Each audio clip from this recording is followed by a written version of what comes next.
So this is the team, it's me and Jamie. I am one of the founding members of Plastic Shed. It was established sort of late 2018, and we have run many different things within that, from community work, workshops, all sorts of things. I'll get into that in a minute. I sort of started by doing an art course at university, decided I wanted to make art pieces that not only educate people on environmental issues, but were made from the environmental issues themselves. I spent 2 weeks going down a very deep, dark rabbit hole of Googling all the environmental issues in the world. Don't recommend it, it was awful. I can still see some things. But it got me into this course, into this work that I really love. And then Jamie is actually one of our newest members. She's just joined after me pestering her for about 6 months. She's an incredible 3D printing artist, but with recycled materials. So hopefully she's going to create a different branch of Plastic Shed all to do with that.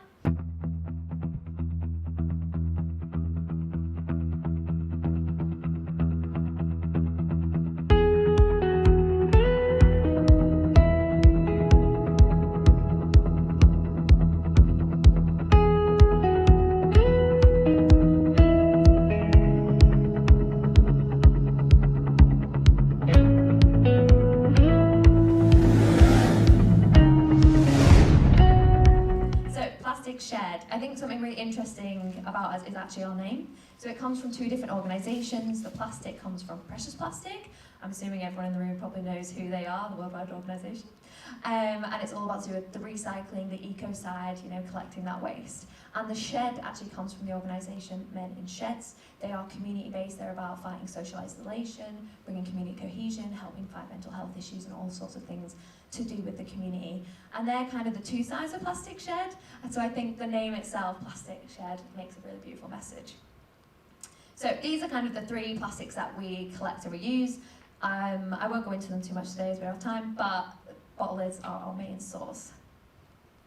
But where does our plastic come from? That is our #1 thing, what we get asked. I realise I should probably say it after I show you what we make, but I've done it now. And it comes from our community. So as you can see, we have thousands and thousands of people across Stockport, which is where I'm based in Greater Manchester in England, who collect and donate their plastic to us.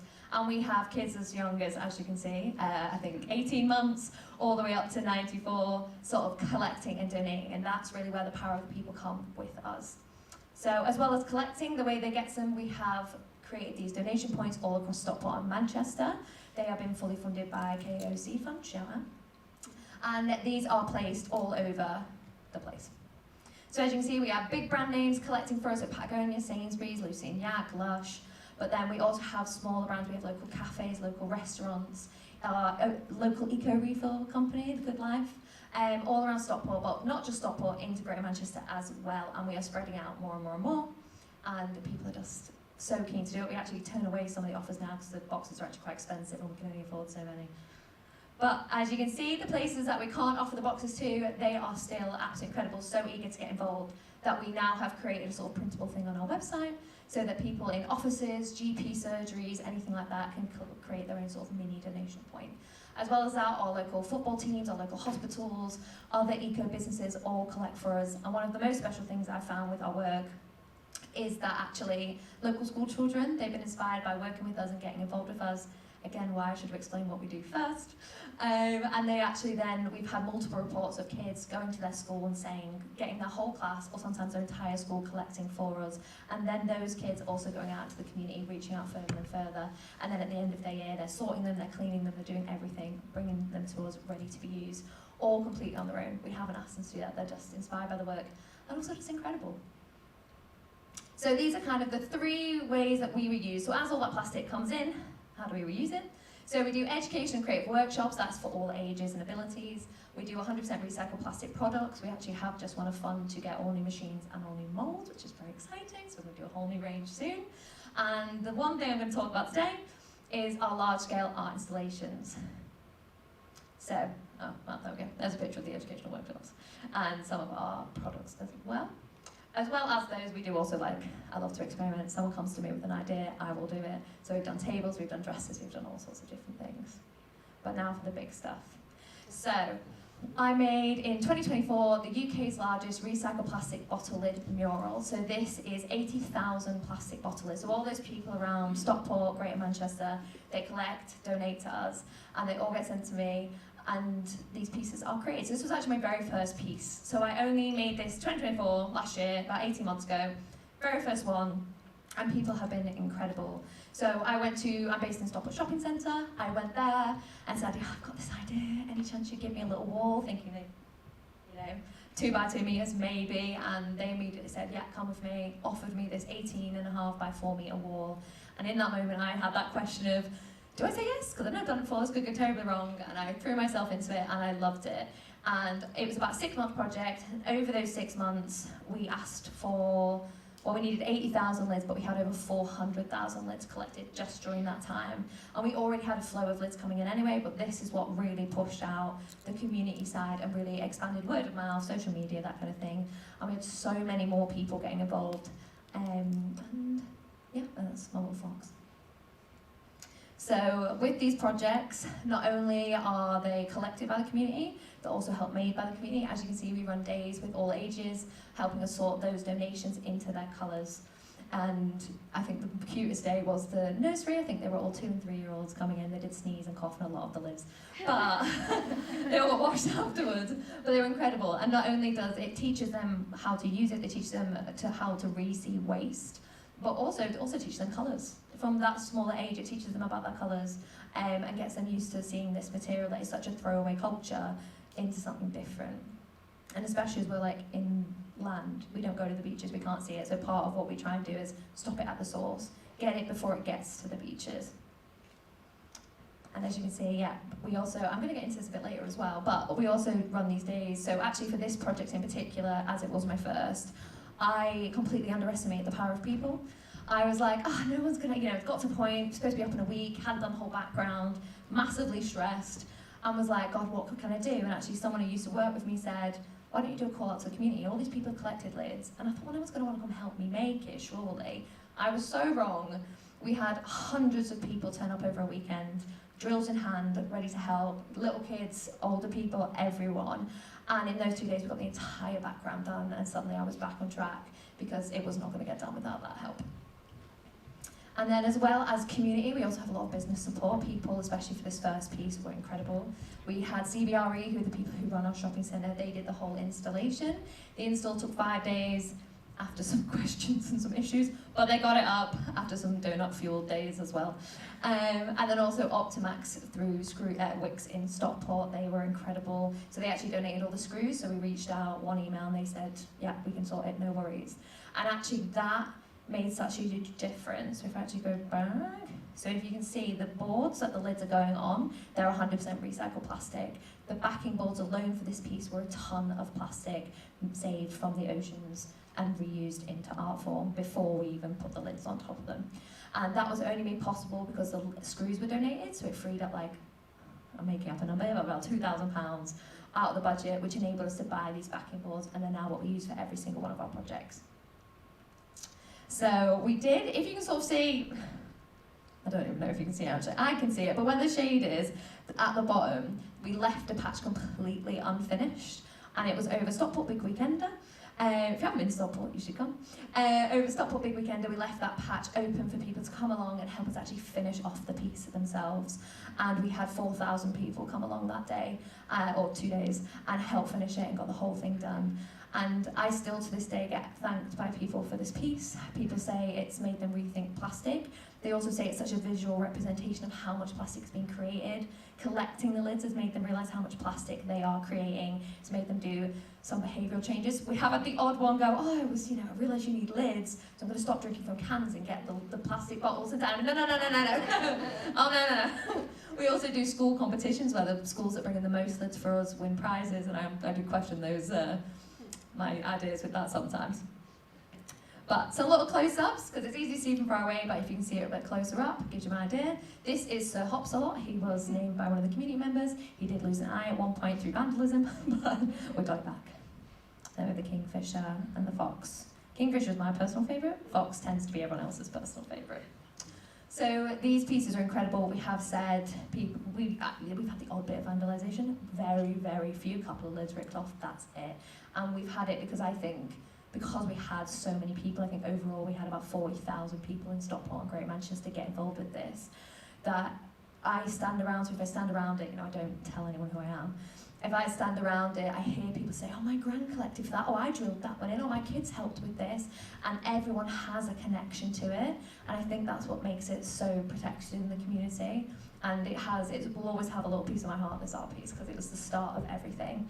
So since then, I have done pieces all across the UK. Oh, wait, no, I missed a bit. So this piece did so well, it ended up being all over the internet, as well as we were on BBC Breakfast, ITV, BBC Radio, MEN, lots of different things, very unexpected but very exciting. And yeah, it was shared to millions across social media. We now get people all across the UK who want to post up their bottle lids to me, which works beautifully most of the time, unless they don't clean them, and then by the time they arrive to me, they're a bit furry, but it's a problem that I'm trying to solve. So this was my piece down in London, just to showcase some different ones that we've done. This was our mammoth, and this was also, so although I'm based in Stockport, wherever we go, we then aim at that community. So all of this piece was actually co-designed with the children of Ilford Lane. We went to every single primary school, they helped design it, they also helped collect all the lids, and they unfortunately didn't help us make this one, because there wasn't any backgroundy bits.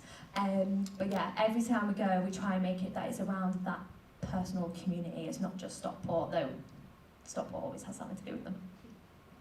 So we have those big ones like the mammoth, to tiny little ones that we do in schools. So this one was entirely designed by a school, entirely collected by a school. They all sorted the lids, they all donated the lids. I went round and filled my entire car up after they'd done a couple of months of collecting. And then I went off, and then we did a day in the school where all of the blue bits are laid out sort of one board at a time to not give anyone a sneak peek. And then all the kids came and handed out and put a few down each at a time. So the entire school has had a go at actually helping to make that piece. And then this is actually our latest piece that's not actually being showcased till Saturday when I get back. So sneak peek, no one take any photos. This is our wildflower piece. So as you can see, we've got rid of backgrounds with that, and we're experimenting more with things.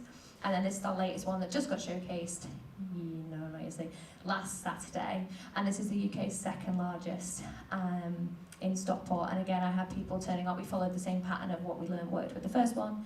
And we found that people turned up and they were like, I've waited 1.5 years for you to do another community project for me to get involved with. I've actually moved out of Stockport, but I drove back.